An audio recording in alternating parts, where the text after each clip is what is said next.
آج دیکھا یہ جاتا ہے کہ آپ جیسے لوگ جو صوفیوں کا طریقہ کار پہ چلنے والے لوگ، اسی ذہنیت کو رکھنے والے لوگ، ان لوگوں کے لیے سامنے بڑی دیواریں بن کر کھڑے ہونے والے شخص بھی مولوی ہی۔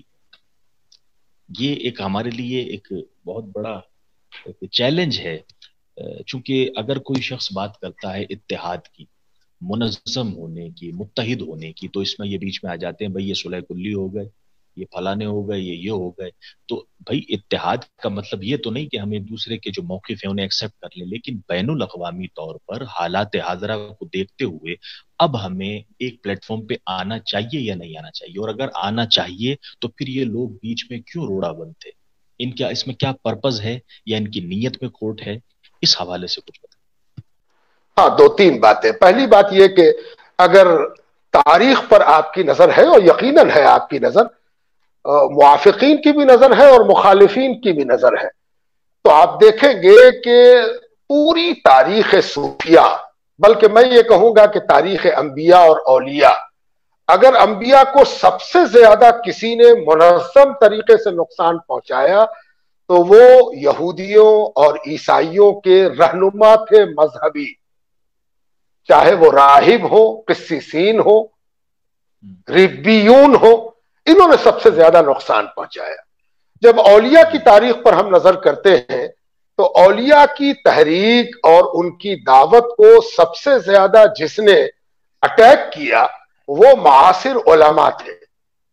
اس لیے آج کے دور میں بھی اگر مخالفت ہو رہی ہے تو ہمیں یہ خوشی ہوتی ہے کہ ہم اپنی مخالفت کی وجہ سے اپنے اکابر سے وابستہ ہیں۔ اگر ہم وابستہ نہ ہوتے تو ہماری مخالفت نہ ہوتی۔ دوسری بات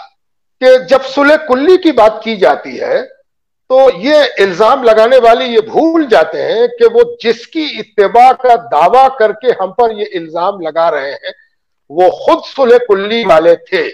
مثال کے طور پر اگر کسی ایسے عالم کا نام لے جنہوں نے ان کے خیال میں بہت تشدد کی بنیاد رکھی یا ان کے کہنے کے مطابق الگ الگ کرنے کی تعلیم دی، اگر ان کے عمل پر آپ غور کریں گے، مثلا میں ایک مثال لوں، اعلی حضرت مولانا شاہ احمد رضا خان فاضل بریلوی علیہ الرحمہ والرضوان، اگر صرف ان کو ہم مثال بنا کے سامنے رکھیں تو وہ ان خانقاہوں سے دن رات وابستہ رہے، منسلک رہے، عقیدت مند رہے، حاضری دیتے رہے، جہاں کے بارے میں ان کو اچھی طرح معلوم تھا کہ یہاں سما بالمزامیر ہوتا ہے، مزامیر کے ساتھ قوالی ہوتی ہے۔ مارہرہ شریف، کچھوچھا، میری خانقاہ، جہاں 3 بار یہاں اس خانقاہ میں فاضل بریلوی حاضر آئے ہیں، اگر کوئی یہ سمجھتا ہے کہ فاضل بریلوی کو یہ بات معلوم نہیں تھی کہ ان خانقاہوں میں مزامیر کے ساتھ قوالی سنی جاتی ہے تو وہ بڑا نادان ہے، اپنی نادانی کو اپنے بڑوں پر تھوپ رہا ہے۔ یقیناً ان کو یہ بات معلوم تھی کہ یہاں مزامیر کے ساتھ قوالی ہوتی ہے۔ میں دوسری خانقاہوں کی بات چھوڑ دوں، میری خانقاہ جہاں میں خدمت گزار ہوں، اس خانقاہ میں سال میں درجنوں بار مزامیر کے ساتھ قوالی کا معمول 300 سال سے ہے، کسی سے پوشیدہ نہیں ہے، کسی سے چھپا ہوا نہیں ہے۔ فاضل بریلوی یہاں 3 بار آئے، قصیدہ اعمال الابرار میں انہوں نے اپنے معاصر سجادہ کی تعریف کی، تو اس سے یہ پتہ چلتا ہے کہ فاضل بریلوی تسلف فی الدین کے ساتھ ساتھ اس بات کے قائل تھے کہ ہم مشرب لوگوں سے ہم آہنگی کی جائے اور ایک بڑے مقصد کے لیے ان لوگوں کے ساتھ چلا جائے کہ جن سے ہمارے فروعی اختلافات ہیں۔ اسی طرح ہم یہ دیکھتے ہیں کہ موجودہ حالات میں یہ بہت ضروری ہو گیا ہے کہ ہم اس بات سے سبق لیں کہ جو ہمارا مخالف ہے یا جو ہم کو نشانے پر لیے ہوئے ہیں وہ ہمارے عقائد کی بنیاد پر ہم میں فرق نہیں کر رہا ہے، تو ہم جو فرق کر رہے ہیں تو ہماری توانائی کنسولیڈیٹڈ ہے،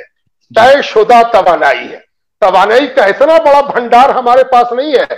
کہ اس توانائی کو اگر ہم اس جگہ پر خرچ کر دیں تو دوسری جگہ کے لیے توانائی بچی رہے۔ اسی لیے ہمیں یہ سوچنا چاہیے کہ اس توانائی کو ہم کہاں استعمال کریں. اگر آپسی اختلاف اور آپسی رنجشوں میں بلا وجہ کے فتاوے کی جنگ میں اس توانائی کو ہم برباد کر دیں گے تو ہم ان مخالفین سے لڑنے کے لائق ہی نہیں رہیں گے جو وجود مٹانے پر تلے ہوئے ہیں، پہچان مٹانے پر تلے ہوئے ہیں.